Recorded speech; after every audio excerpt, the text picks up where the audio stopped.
حضرت عمر رضی اللہ تعالیٰ عنہ کے دور میں جب قحط پڑا مدینے میں اور اطراف میں، یہ تاریخ کا سخت ترین سال ہے، تو آپ نے پورا قحط کا زمانہ قسم کر لی اپنے اوپر کہ گوشت نہیں کھاؤں گا، پنیر نہیں کھاؤں گا، گھی والی روٹی نہیں کھاؤں گا، خشک ٹکڑے چباتے عوام کے ساتھ بیٹھ کے۔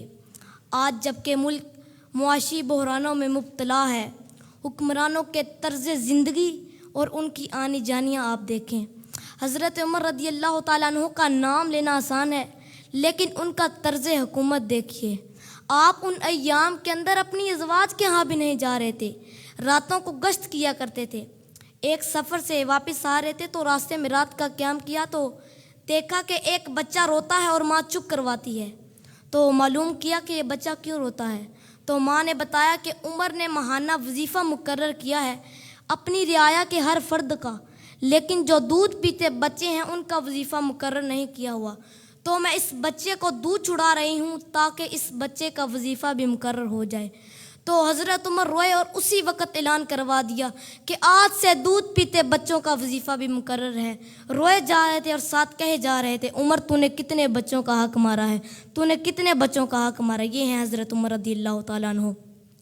کفار کے لیے ان کی سختی ایک وہ آپ کا باب ہے، ابو الخویسرہ ہو یا منافقین، یا وہ شخص جو حضور کو کہتا ہے آپ عدل کیجئے، یا حضور کے فیصلے کا جو انکار کرتا ہے، اور حضرت عمر کی تلوار کیسے فیصلہ کرتی ہے، ایک وہ پہلو ہے، اور دوسرا رعایا کے لیے حضرت عمر کی یہ نرمی، دل کے اندر یہ رقت اور یہ پیار۔ یہ حضرت عمر نے ہی فلاحی ریاست کا وہ تصور دیا تھا جس سے اپنی رعایا کو اس طرح سے سہولت دی جاتی ہے۔ اس لیے اسلام کا نظام رحمت ہی ہماری زندگی کی خوبصورتی کی ضمانت ہے۔ صاحب، ہم نے کئی رنگوں کی جمہوریتیں بھی دیکھ لی، مارشل لاؤ کے نظم بھی ہم نے دیکھے، ہمارے درد کا مداوا کہیں بھی نہیں ہے، اور آج پھر آپ اسی سے علاج ڈھونڈ رہے ہو جو بیماری کا سبب اور ذریعہ ہوا۔ میر بھی کیا سادہ ہے کہ بیمار ہوئے جس کے سبب اسی عطار کے لونڈے سے دوا لیتے ہیں۔ اس جمہوریت نے ہمیں دیا کیا ہے؟ ان دنوں کے اندر جو تماشا ملک میں لگا رہا، کہ ہم نے اس کو اپنی آنکھوں سے دیکھا نہیں ہے؟ کہتے ہیں کہ یہ بہترین انتقام ہے۔ یہ کیا انتقام ہے؟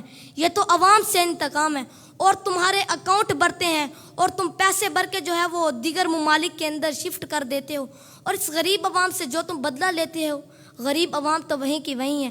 یہ مختلف رنگوں کی جمہوریتیں، یہ مختلف رنگوں کی مارشل لائیں، یہ مختلف رنگوں کے نظام انسانیت کو کچھ نہیں دے پائیں گے۔ آپ بتاؤں، تجھ کا رمز آیا ہے ان الملوک، سلطنت اقوام غالب کی ایک جادوگری، خواب سے بیدار ہوتا ہے یہاں محکوم اگر، پھر سلا دیتی ہے اس کو حکمراں کی سہاری۔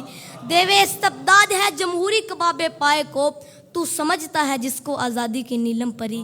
یہ نیلم پری آزادی کی نہیں ہے، یہ جبر و استبداد کا دیو ہے جس نے اوپر اوڑھنا اوڑھا ہوا ہے جمہوریت کا، اندر وہی خوفناک چہرہ ہے۔ یہ جمہوریت ہمارے درد کا مداوا نہیں ہے، یہ جمہوریت ہمارے دکھوں کا علاج نہیں ہے۔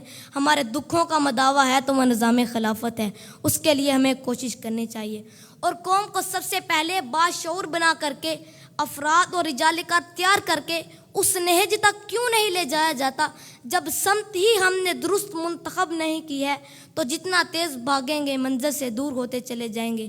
اس لیے اسلام کا نظام خلافت جس نے پرامن زندگی کا نور دیا ہے، اسلام کا خلافت راشدہ کا دور دنیا کی تاریخ کا سنہرا دور ہے۔ تو حضرت عمر کا ضمانت دیکھیے، ان کا انداز حکمرانی دیکھیے، فلاحی ریاست کا وہ تصور دیکھیے، انسانیت کے حقوق جو انہوں نے دیے۔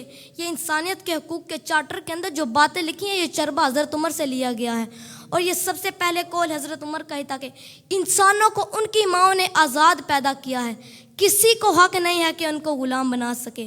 تو انسانی آزادی کا وہ تصور اسلام نے دیا ہے کہ محمد سے وفا تو نے تو ہم تیرے ہیں، کہ محمد سے وفا تو نے تو ہم تیرے ہیں، یہ جہاں چیز ہے کیا لوح و قلم تیرے ہیں۔ والسلام۔